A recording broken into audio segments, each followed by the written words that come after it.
Vamos lá, professor Schneider. Dá certo esse discurso? Quer dizer, o PT, o governo, acerta por ir por esse caminho? Quer dizer, o que isso pode trazer aí de garantia a uma reeleição do Lula? Porque, no final das contas, o objetivo é um pouco esse, né? No final das contas, a briga é por eleição, né? Eu acho que, dos dois lados. Então, no fundo, eu acho que talvez o presidente e o seu entorno tenham entendido o seguinte: para nós só resta esta saída, que é apostar na figura de que nós estamos defendendo os pobres e isso está causando um constrangimento no Congresso que não quer essas medidas. A gente precisa voltar um pouquinho atrás e lembrar de Lula 1 e 2, Fabiola. Naquela época, Lula teve uma condição econômica muito mais favorável do que essa e, portanto, ele não precisou lidar com uma coisa que é o conflito distributivo, que é de quem eu tiro para quem eu dou. Naquela época, não houve uma política, o governo federal, sob Lula e sob Dilma, não foram, vamos dizer assim, atrás dessa disputa, porque não era necessário. Dava para dar dinheiro para o banqueiro e dava para dar o Bolsa Família. Nesse momento não dá.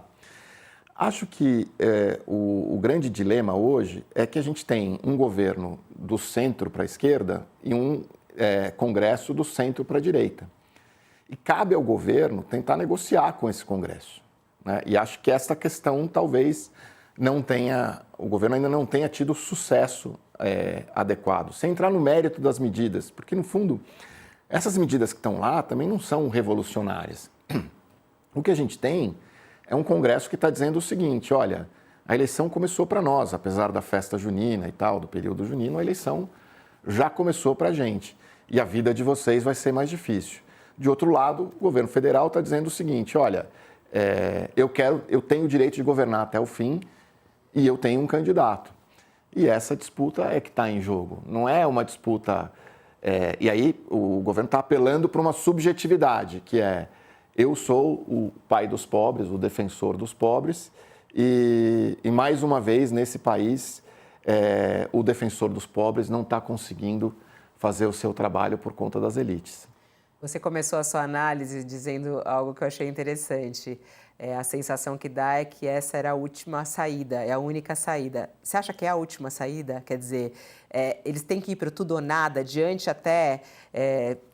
né, do que a gente está vivendo no país. Eu sei que você consegue conversar aí com vários também, líderes políticos. Diante do clima neste momento da política brasileira, é a única saída? Eu acho que para o PT e para o Lula, talvez seja a possibilidade de, segurar os seus eleitores e o seu grupo mais próximo, que sim tinha uma série de diferenças com esse governo e críticas. A própria eleição do PT que a gente está vendo hoje já mostra isso. 2, Lula não é um candidato... tem gente que diz que ele é um pato manco, perdeu a eleição. Não é verdade. Ele será um candidato forte.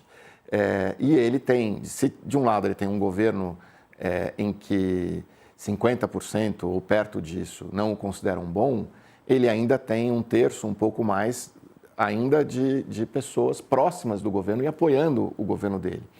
Então ele precisa juntar essa tropa, e acho que é isso que ele está procurando fazer.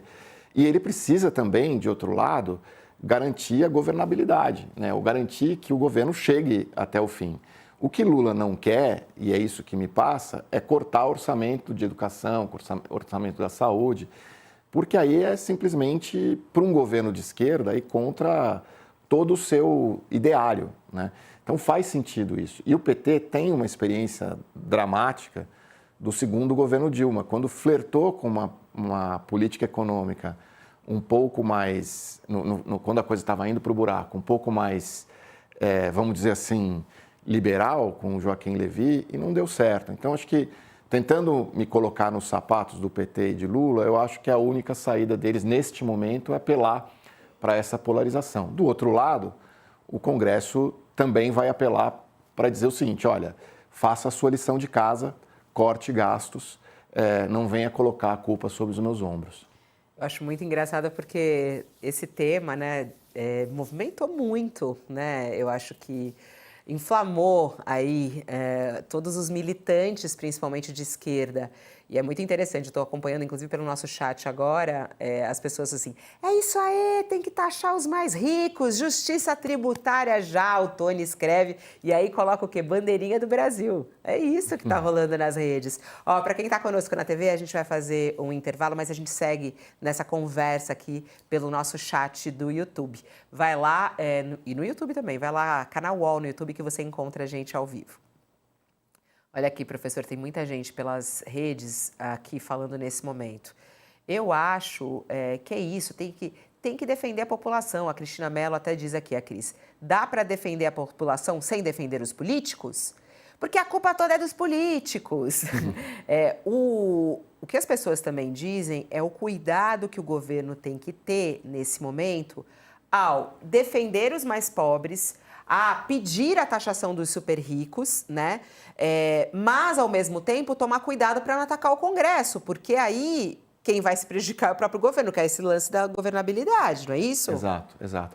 Eu acho que tem uma questão do mérito, né, que eu talvez não tenha colocado. Claramente, a gente tem um sistema tributário que ele, vamos dizer assim, premia os super ricos nesse país. E é verdade, tanto em relação à questão dos dividendos, quanto à questão do imposto de renda efetivo, que quem ganha mais acaba pagando e quem ganha menos acaba pagando. Então, isso é evidente, acho que é uma pauta que não devia nem ser uma pauta de esquerda, devia ser até uma pauta liberal.